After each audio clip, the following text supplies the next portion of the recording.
Olá, gente! A videoaula de hoje é sobre a obra Vidas Secas, de Graciliano Ramos.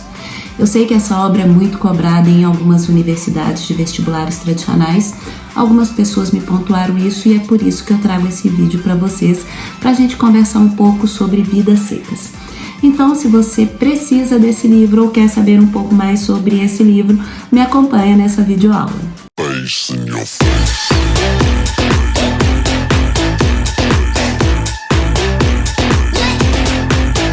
Dentro da divisão literária, Graciliano Ramos encaixa na segunda fase modernista. Isso quer dizer que é uma fase que vai de 1930 a 1945, chamada também como fase ou geração de 30, ou a maioria de vocês talvez conheça com o nome de regionalismo. Só o fato de eu falar que Graciliano Ramos é regionalista, isso quer dizer que nós temos uma temática voltada para problemas sociais.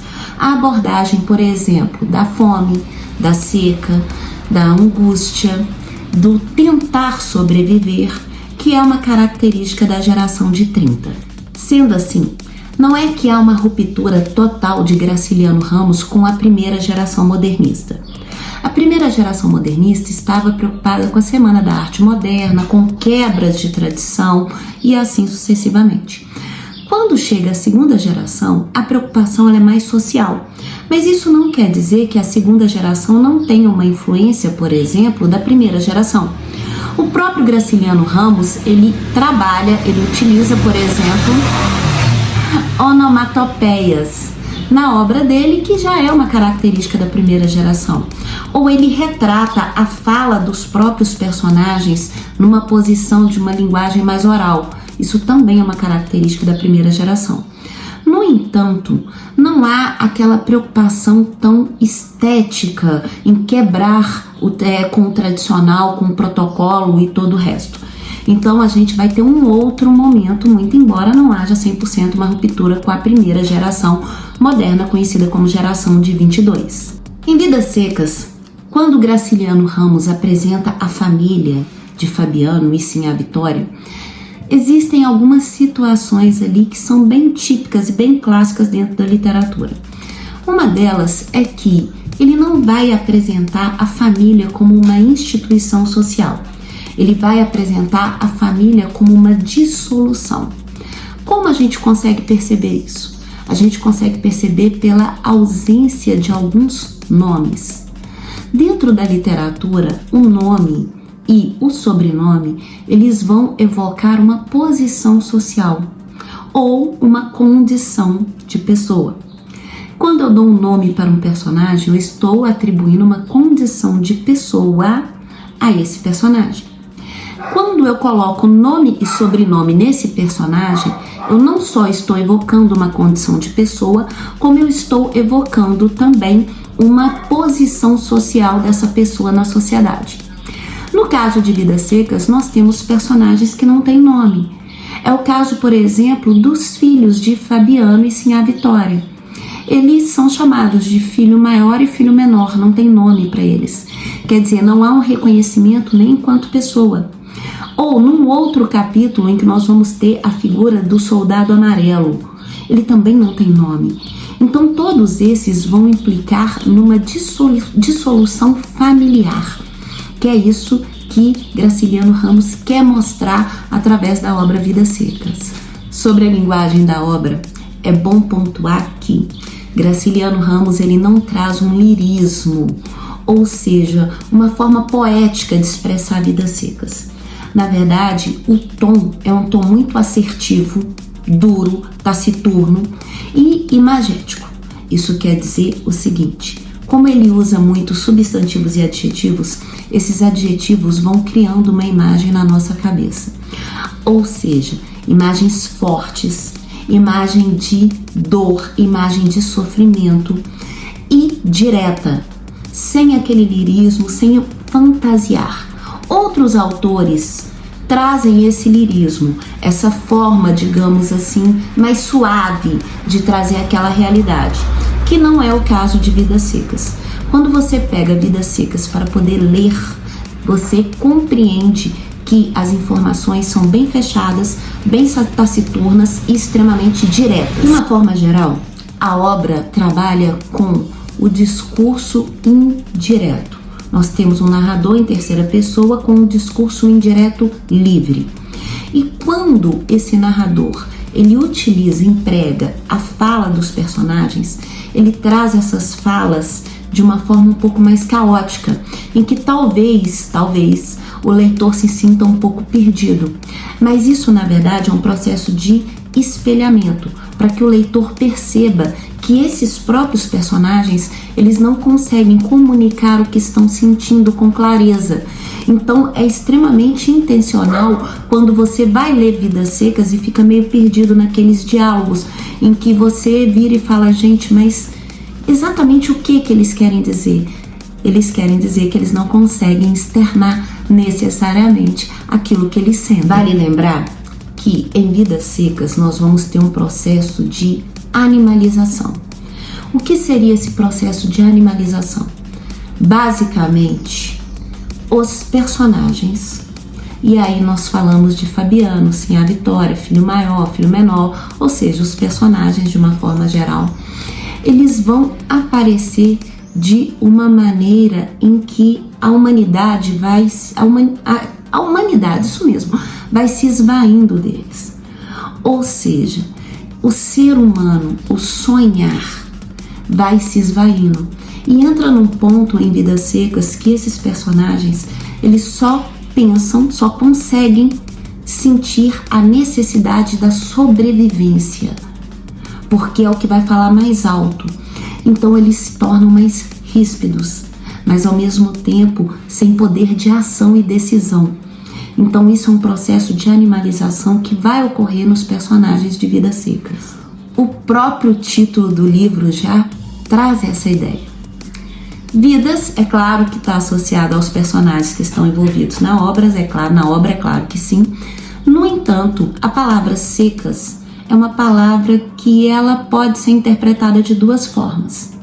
Pode estar no sentido de seca, literalmente, ou seja, a falta de chuva que não permite com que eles tenham uma vida, consigam sobreviver, como também pode estar no sentido da vida se esvair, ou seja, da própria vida deles se tornarem secas, ou seja, se esvair completamente, o que nos faz retomar a ideia de animalização que a gente conversou há pouco.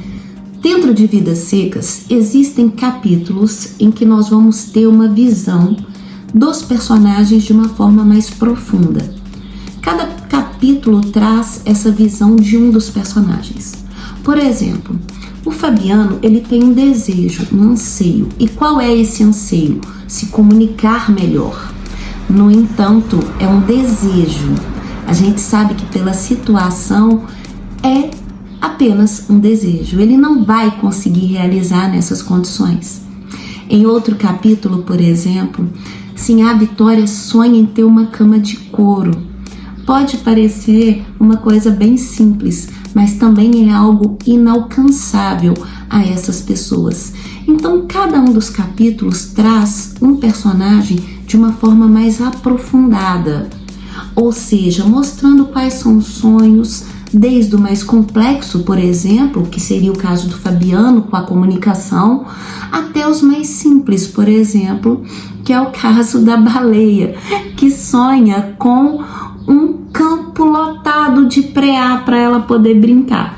Então, quer dizer, os personagens, eles vão em cada capítulo aparecer em uma profundidade, uma complexidade que, infelizmente, pela situação, acabam sendo frustrados. Vamos falar um pouco agora sobre a história do livro. A história do livro é a história de retirantes, de uma família de retirantes, que é composta, conforme já falamos, por Fabiano, sim, a Vitória, menino maior, menino menor, na época uma cachorra chamada Baleia, que aliás, quando se fala em Vidas Secas e se fala em baleia, o coração de todo mundo que conhece a história já dói. Mas enfim, essa família de retirantes, ela decide seguir o caminho E aí eles encontram uma casa abandonada e decidem parar nessa casa abandonada para esperar a seca passar, o momento de seca passar. E eles se instalam nessa casa abandonada. No entanto, o dono da casa aparece. E esse dono da casa aparece e expulsa Fabiano e a família.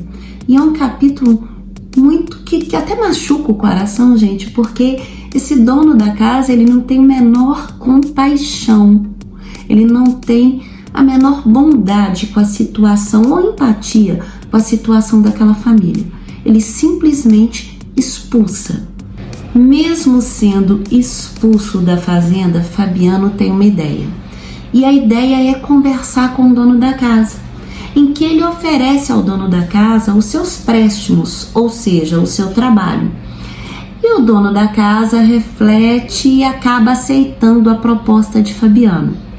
E com isso, Fabiano, Sinhá Vitória, filho maior, filho menor e Baleia podem permanecer na casa desde que Fabiano trabalhe para esse senhor. Nesse momento, nós vamos ter uma situação de submissão mesmo, tá? Eu não preciso te dizer que na história, faz parte da história, aquele momento em que as pessoas trabalhavam para as outras pessoas e os chefes, vamos falar chefes? Podemos, né? E os chefes dessas pessoas tinham uma espécie de venda. E as pessoas acabavam comprando nessa venda, em que era uma situação que talvez a gente chamaria hoje de análogo à escravidão, porque o dinheiro ficava todo ali na mercearia. Sendo assim, esse chefe de Fabiano não é diferente. E Fabiano, ele sai, tem determinado momento, ele sai para poder comprar alimentos em uma outra venda, um pouco distante, não na venda desse patrão dele, em que os alimentos eram muito mais caros, por exemplo, do que se ele comprasse em outro armazém, vamos pôr dessa forma. Então, ele sai e vai para a cidade para poder comprar esses alimentos. Quando eles estão nessa cidade, Fabiano acaba conhecendo uma figura chamada Soldado Amarelo. Lembra daquilo que eu falei para vocês, né? Sobre a questão do nome. Soldado Amarelo. Não que seja um capítulo, é um capítulo muito importante do livro, porque o próprio capítulo chama o Soldado Amarelo. Então, o Soldado Amarelo acaba chamando Fabiano para uma partida de baralho. E os dois perdem. O Soldado Amarelo fica tão bravo, mas tão bravo, mas tão bravo, que ele acaba prendendo o Fabiano. Esse capítulo é um capítulo denúncia, que é um capítulo do abuso de poder. E lembra, gente, essa obra, ela tá na segunda geração moderna, ou seja, nós estamos de 30 a 45. Com base nisso, você consegue entender plenamente essa denúncia de abuso de poder que é retratada pela figura do Soldado Amarelo. Na condição de leitor, a gente tem uma sensação de que, basicamente, nada de bom vai acontecer com a família de Fabiano e com a senhora Vitória. Até quando as coisas boas ocorrem, a gente tem uma sensação tipo assim, cara, eles não conseguem visualizar que aquilo é bom. Por exemplo, tem um determinado capítulo em que eles estão na seca, esperando a chuva o tempo todo, e chove. E aí a preocupação maior da senhora Vitória era justamente que entra água dentro de casa. Ela fica preocupada com a catástrofe de entrar água dentro de casa e ela não consegue perceber que algo bom que eles almejavam há tanto tempo estava acontecendo.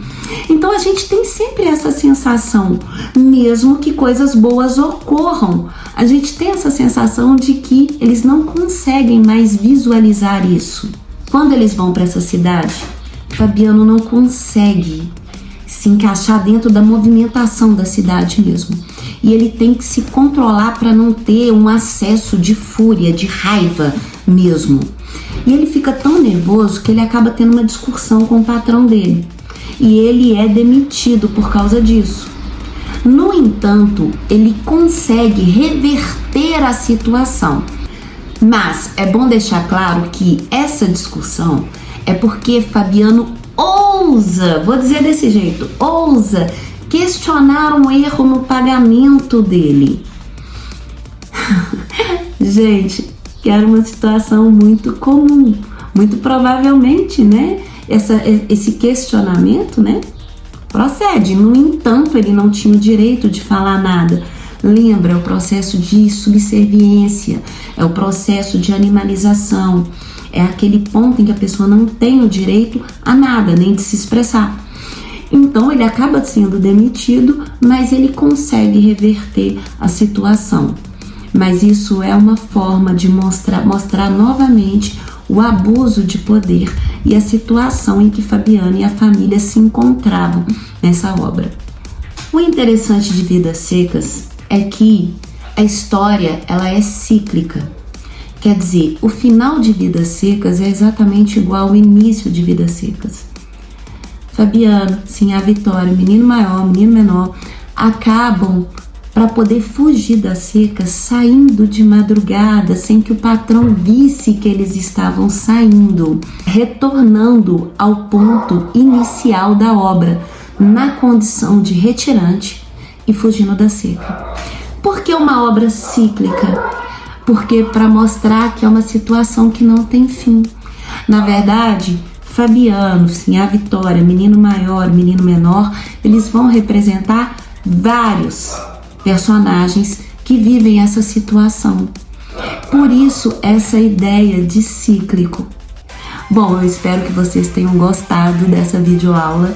No mais, a gente volta com outra obra e põe aqui embaixo nos comentários que obra você gostaria de ter comentada, analisada aqui no canal. Vai ser um prazer atender a vocês. Um grande beijo, fiquem com Deus, até a próxima. Tchau, gente!